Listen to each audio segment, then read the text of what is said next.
je vais faire mon macérat huileux de moringa. Donc, j'ai acheté la poudre de moringa et je me suis dit pourquoi pas faire un macérat huileux avec. Et également, je vais l'utiliser souvent en masque capillaire et en soin de la peau. Je vais rajouter ma poudre de moringa à l'intérieur et je vais mettre 2 grandes cuillères à soupe de poudre de moringa dans mon pot. Vous voyez, je prends 2 grandes cuillères.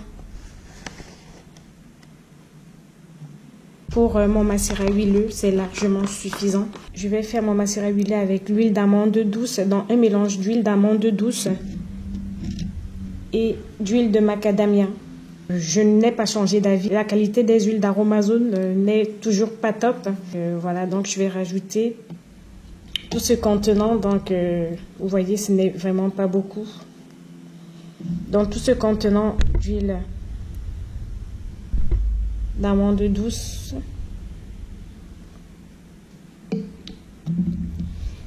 Et également, je vais rajouter les 3/4 de cette bouteille d'huile de macadamia. Vous avez vu, ça donne cette quantité-ci. Il me reste ça pour mes soins. Donc, ensuite, je vais remuer. En fin de compte, cette huile, l'huile que j'ai rajoutée est vraiment trop, c'est pas suffisant. Donc, du coup, je vais rajouter l'huile de colza. Donc, l'huile de colza bio. Et c'est une huile vierge biologique à pression à froid. Ne surtout pas faire de macérat huileux à chaud avec l'huile de colza parce que c'est pas une huile qui se chauffe en fait. C'est une huile qui se consomme froide. Donc là, je rajoute une grande quantité d'huile de colza. Je remue et je vais le laisser reposer 3 semaines à l'abri de la lumière. Si vous êtes allergique aux amandes, aux fruits à coque, je vous déconseille également d'utiliser l'huile d'amande ou l'huile de macadamia ou encore l'huile d'arachide pour faire vos préparations. Et voilà, donc on se retrouve dans 3 semaines pour le filtrage. Donc moi j'utilise en fait le moringa sur mes cheveux parce que c'est un soin fortifiant et revitalisant pour le cheveu. C'est une poudre ou bien c'est une huile en fait.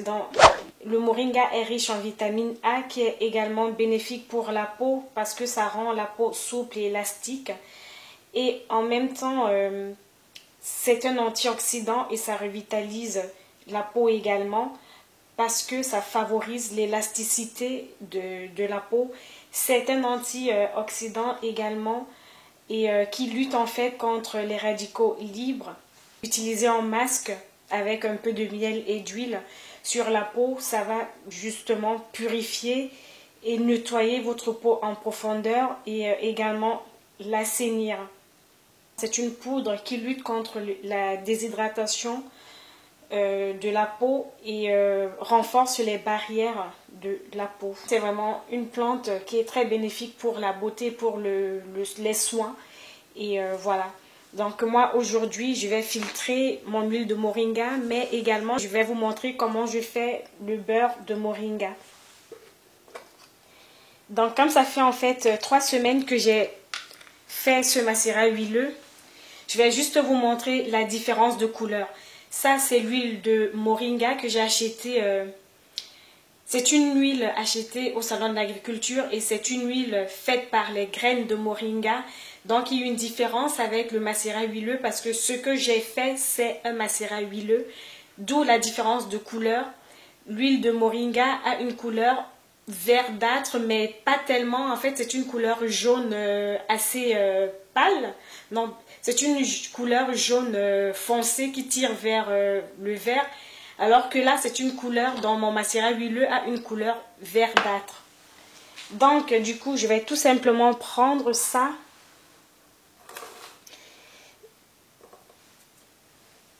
Donc, je vais prendre mon macérat huileux et je vais le mettre Je vais le transvaser là et faire attention pour qu'il n'y ait pas de résidus de poudre. Donc voici ce que mon macérat huileux donne. Donc je vais le transférer tout de suite dans ce contenant toujours d'Aromazone. Je récupère en fait et ça va me servir pour faire mes bains d'huile et mes soins capillaires.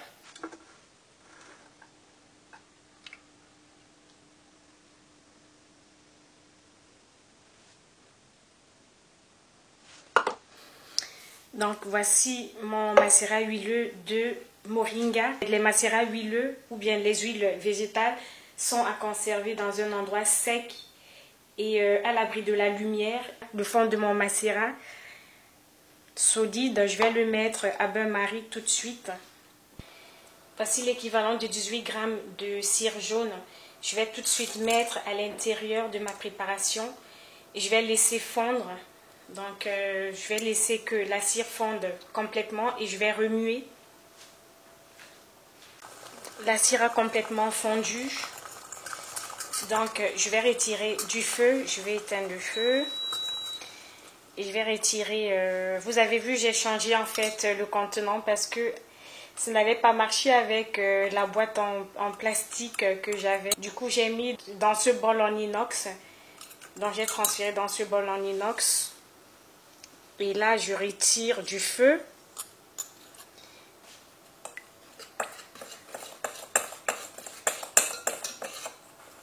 Et je vais attendre que ça refroidisse un petit peu. Je vais rajouter des actifs à l'intérieur. Vous pouvez rajouter ou pas les actifs cosmétiques. Ce n'est pas une obligation. Vous pouvez faire votre beurre sans actifs cosmétiques. Mais moi, j'ai décidé d'enrichir mon beurre avec provitamine B5, l'onéquate.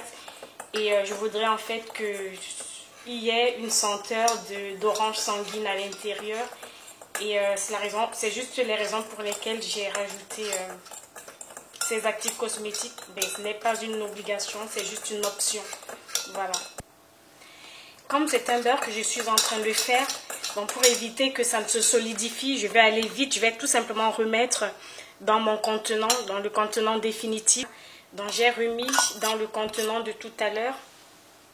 Je vais laisser 3/4 d'heure au réfrigérateur pour solidifier le tout et je reviendrai vous montrer le résultat final.